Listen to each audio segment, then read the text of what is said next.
Hi guys, this is my first vlog. Nandiyan kami ang dalawa ni Karen Lance. Okay guys, try natin mag voice over.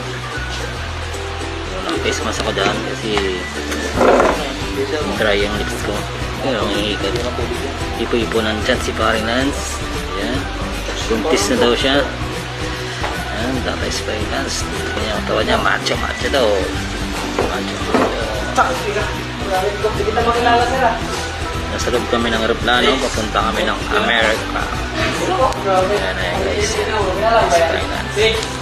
Oo, tamang upo lang. Kunwari. Guys. Thank you at sana maraming first time ko lang mag voice over. Ayan yan. Tamang chill lang. Ayan guys. Medyo puyat ako guys. Tubig mo. Guys, nasulog kami ng aeroplano. Mabaho, amoy utot. Kaya naka-face mask ako. Guys, thank you.